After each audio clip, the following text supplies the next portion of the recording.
Assalamualaikum warahmatullahi wabarakatuh. Saudara-saudaraku sekalian, dalam Al-Quran di surat Al-Baqarah ayat 155, Allah Subhanahu wa Ta'ala telah berfirman, A'udzubillahi minasyaitonirrajim, Bismillahirrahmanirrahim. Walanabluwannakum bisyai'im minal khawfi wal ju'i wa naqsim minal amwali wal anfusi was thamarat wa basyiris sabirin. Sadaqallahu azim. Dalam ayat tersebut Allah telah mengatakan bahwa kami sungguh-sungguh akan menguji kamu dengan ketakutan, dengan kelaparan, dengan kekurangan harta, kekurangan jiwa, dan kekurangan buah-buahan. Dan berikanlah kabar gembira bagi orang-orang yang sabar. Dari sini kita bisa melihat bahwa tidak karena kita beriman, maka serta-merta hidup tidak ada masalah. Tidak pernah ada jaminan seperti itu. Bahkan sebenarnya semua hamba Allah pasti akan diuji. Karena dengan ujian itulah kita bisa membedakan siapa orang-orang pilihan, siapa orang-orang yang terbaik di antara yang baik, siapa yang paling tangguh di antara yang tangguh. Hanya bisa kita ketahui kalau sudah diberikan ujian kepada mereka. Oleh karena itu ujian adalah bagian dari hidup kita, bagian dari hidup orang-orang beriman, tidak terkecuali yang paling beriman. Bahkan yang paling bertakwa di antara kita, yaitu para nabi dan rasul, mereka adalah yang paling banyak menghadapi cobaan berat. Coba kita bayangkan bagaimana Nabi Nuh alaihissalam, beliau berdakwah sejak menerima wahyu sampai terjadinya banjir besar 950 tahun. 950 tahun berdakwah dicemooh oleh kaumnya sendiri dan hanya sebagian kecil saja yang beriman. Betapa beratnya cobaan pada beliau. Coba kita bayangkan cobaan Nabi Ibrahim alaihissalam yang tidak ada habis-habisnya berangkat dari satu negeri ke negeri yang lain, berhadapan dengan ayahnya sendiri, dengan para penyembah berhala di antara kaumnya sendiri, berhadapan dengan para raja. Dan di usia lanjut baru Allah berikan keturunan. Keturunan itu harus dipisah di dua tempat. Yang satu di Syam, yang satu di Mekah. Dua-duanya membina masjid yang suci. Yang satu di sekitar Masjidil Aqsa, yang satu membangun Masjidil Haram. Dan ketika salah satu anaknya sudah dewasa, Allah uji juga beliau dengan perintah untuk menyembelih anaknya sendiri. Walaupun akhirnya anak itu diganti dengan hewan sembelihan, tapi kita bisa bayangkan betapa beratnya cobaan seorang Nabi Ibrahim alaihissalam. Coba kita bayangkan beratnya cobaan Nabi Musa alaihissalam. Disuruh berhadapan dengan Fir'aun, yang di-backing dengan Haman, dengan Qarun, dengan para tukang sihir, sampai akhirnya Allah belah lautan, kemudian Allah tenggelamkan Fir'aun. Selesaikah masalah Nabi Musa alaihissalam? Tidak. Karena begitu sampai ke seberang, ternyata kaumnya sendiri meminta dibuatkan berhala. Ternyata umat yang bodoh tidak bisa diyakinkan walaupun setelah melihat laut terbelah. Bagaimana rasanya menjadi Nabi Musa alaihissalam yang harus membimbing umat yang sedemikian rupa? Kita nggak bisa bayangkan. Dan ini adalah hamba-hamba Allah yang terbaik. Hamba-hamba Allah yang paling beriman, paling bertakwa, paling soleh. Tapi ternyata mereka menghadapi cobaan juga. Tahun 2020 ini kita pasti akan kita kenang sepanjang masa. Karena pada saat inilah kita mengalami sebuah ujian berat berupa wabah yang bukan hanya menjadi epidemi tapi juga sudah menjadi pandemi. Sejak bulan Maret 2020 telah ditetapkan oleh WHO sebagai pandemi, sebagai wabah yang cakupannya sudah dunia. Kita lihat dari negeri asalnya Cina sudah banyak korban, di Iran, Italia, Spanyol, dan sekarang Amerika Serikat. Termasuk juga Inggris, jatuh banyak korban di sana. Dan di negeri kita sendiri juga.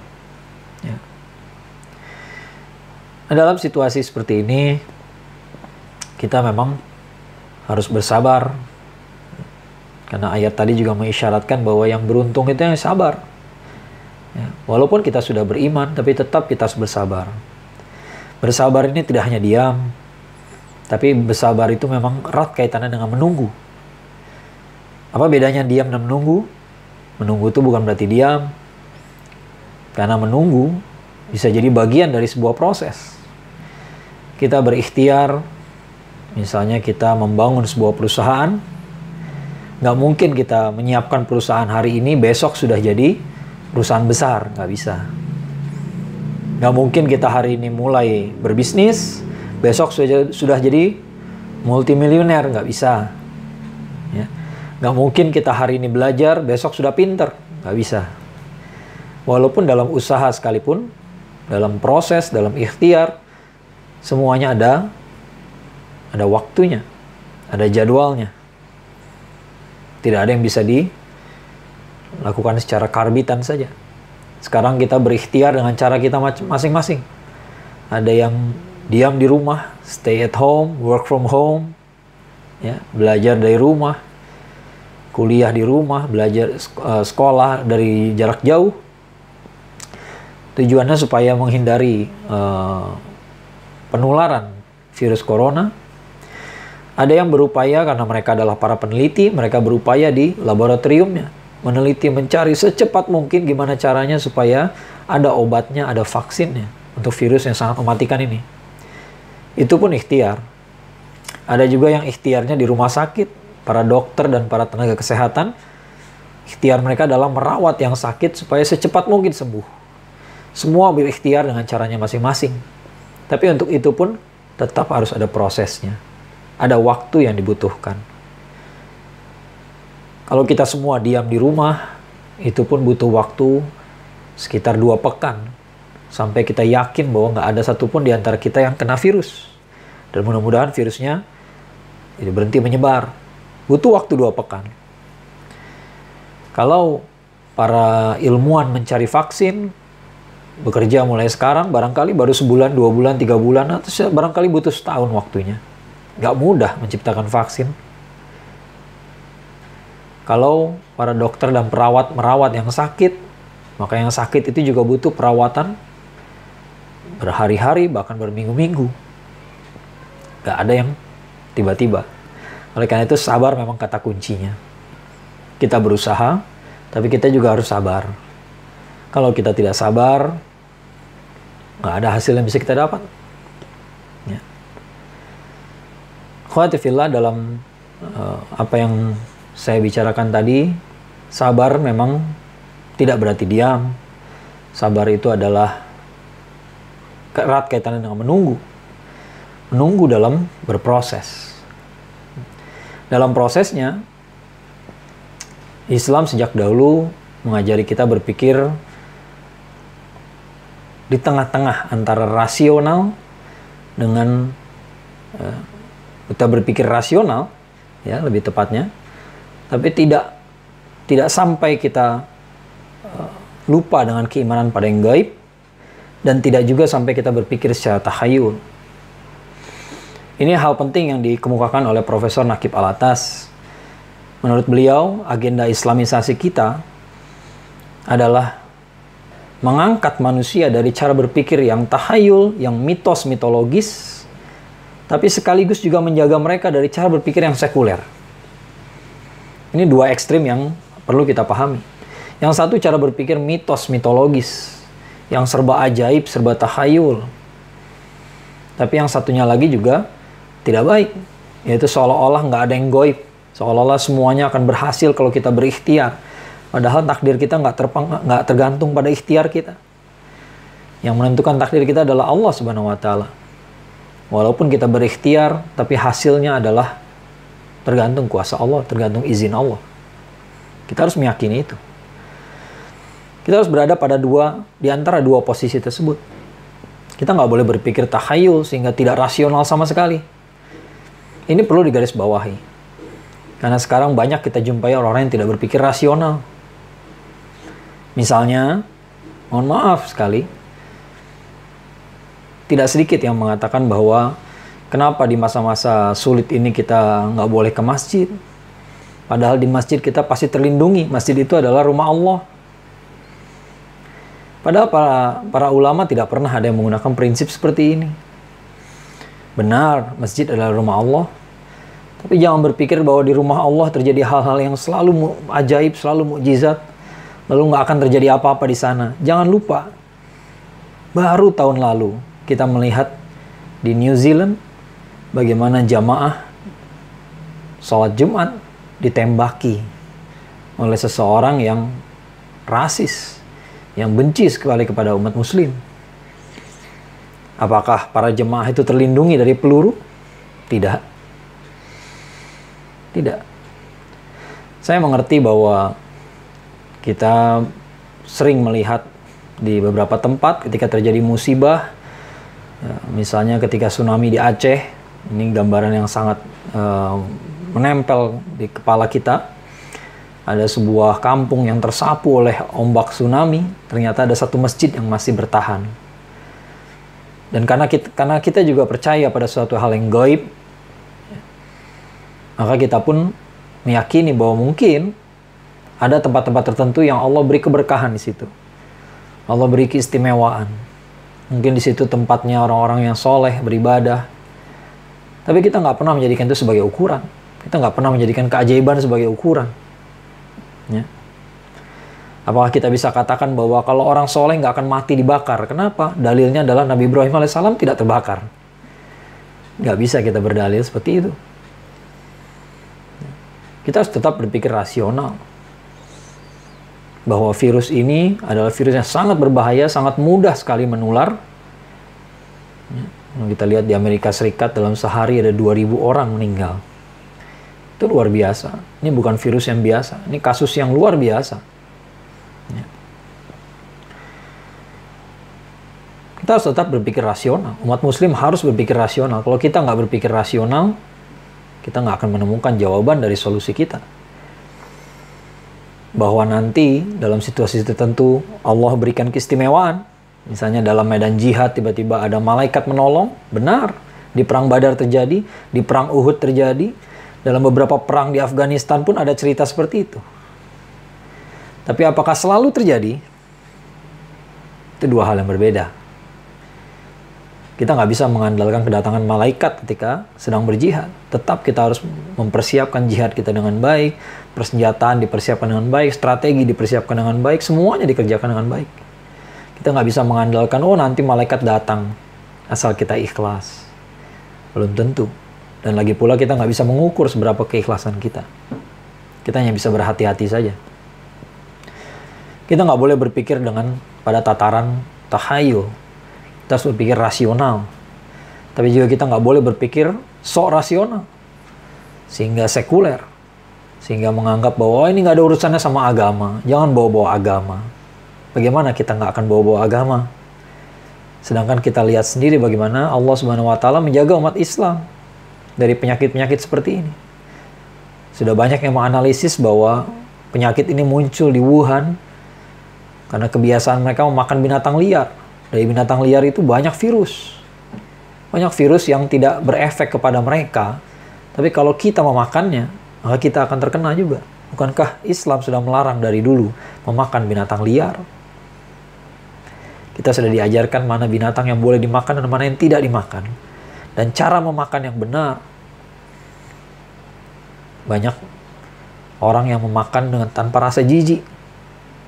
Binatang yang dimakan dalam keadaan hidup-hidup. Dalam keadaan tidak dimasak. Bagaimana kita katakan bahwa ini nggak ada hubungannya dengan agama? Sedangkan agama kita sudah mengajarkan cara memelihara diri dari masalah ini.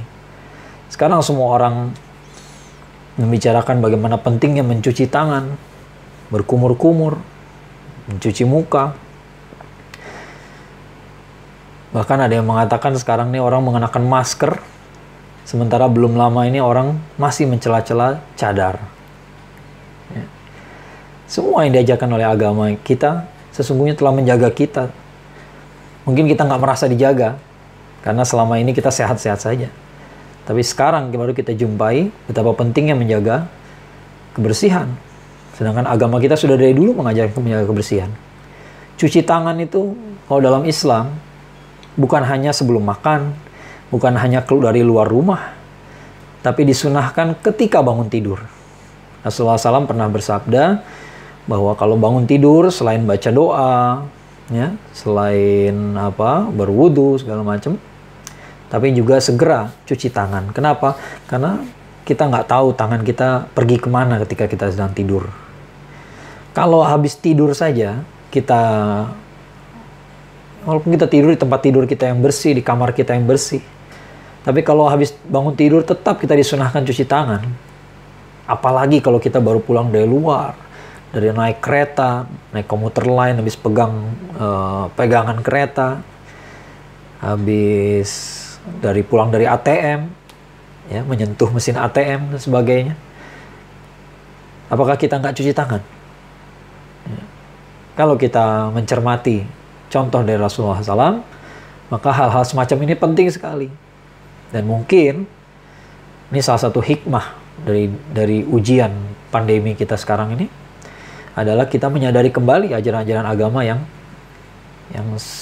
kelihatannya kecil-kecil seperti tadi. Kecil-kecil tapi penting. Penting bukan main. Dan sekarang tidak kecil lagi. Sekarang cuci tangan tidak kecil lagi. Itu bukan masalah kecil lagi. Karena cuci tangan sudah masalah urgent. Dan kalau ditinggalkan bisa fatal. Khawatifillah, saudara-saudaraku sekalian, kita umat muslim harus hidup dengan cara berpikir yang rasional. Kita percaya pada yang gaib, kita percaya bahwa wabah ini terjadi karena izin Allah. Kita juga harus bertanya pada diri kita sendiri, kita ini salah apa? Apa dosa kita sehingga kita diuji dengan cara seperti ini? Kita juga harus bertanya seperti itu. Dan kita harus berdoa. Silakan berdoa dengan kalimat sendiri, dengan kalimat apapun. Berdoalah setiap hari. Minta supaya Allah bimbing kita dengan kesabaran, supaya kita bisa lulus dari ujian ini. Kita percaya pada yang gaib. Tapi di sisi lain kita juga berpikir rasional. Semua masalah harus dihadapi dengan cara berpikir yang rasional. Majelis Ulama Indonesia telah mengeluarkan sejumlah fatwa. Paling tidak ada 3 fatwa ya tentang pelaksanaan ibadah di masa-masa pandemi. Kemudian tentang cara beribadah orang-orang yang sedang bertugas dalam menangani masalah ini, terutama tenaga kesehatan, ya. Dan kemudian tentang penanganan jenazah yang terpapar virus corona. Dalam fatwa-fatwa tersebut semua bukan hanya dalil saja, tapi juga cara berpikir yang benar telah diperlihatkan. Cara berpikir yang rasional sudah diperlihatkan. Kalau memang daerahnya sudah terpapar oleh virus, maka ada baiknya sekarang kita diam di rumah. Kita beribadah di rumah saja. Salat Jumat boleh diganti dengan salat zuhur. Tidak mengapa. Karena Allah nggak menghendaki kita untuk menggadaikan nyawa kita sendiri. Cuman untuk salat. Bukan berarti salat ini ringan, bukan. Tapi Allah tidak ingin kita membahayakan nyawa kita kalau kita bisa menyelamatkannya. Kita ini dalam fikih, kita diperbolehkan sholat di rumah kalau hujan lebat. Kalau hujan lebat saja kita boleh sholat di rumah, nggak mesti ke masjid. Maka sudah pasti, kalau sedang terjadi wabah, pandemi, kita pun diizinkan untuk di rumah. Ini semua sudah dibahas dalam fatwa MUI. Tentu saja MUI itu mengeluarkan fatwa bukan hanya mengatakan kesimpulannya A, B, C, D, tapi dengan pertimbangan yang sudah dipaparkan dengan panjang lebar. Teman-teman bisa download sendiri di situs MUI. Situs resmi. Semua bisa membaca. Ya. Nah, inilah yang sudah dilakukan oleh para ulama kita. Maka kita sebagai orang yang rasional, dan juga bagian dari berpikir rasional itu adalah mengikuti otoritas keilmuan. Sama seperti kita bicara soal virus, bicara soal pandemi, epidemi, wabah, kita nggak boleh merujuk pada dokter hewan misalnya. Oleh karena itu kalau bicara soal agama, harus merujuk pada ulama yang otoritatif, apalagi majelis ulama. Kalau ulama otoritatif, kalau majelis ulama lebih otoritatif lagi. Karena di situ majelis berkumpulnya para ulama, mereka berdiskusi, menghasilkan fatwa yang bukan dibikin sendirian, tapi dibikin bareng-bareng. Marilah kita ikuti fatwa ulama, dan fatwa ulama tersebut sudah menjadi acuan oleh pemerintah. Oleh karena itu, marilah kita mengambil bagian kita masing-masing dalam mencegah penyebaran virus ini. Insya Allah, kita akan berhasil melalui ujian ini, asalkan kita melakukannya bersama-sama. Assalamualaikum warahmatullahi wabarakatuh.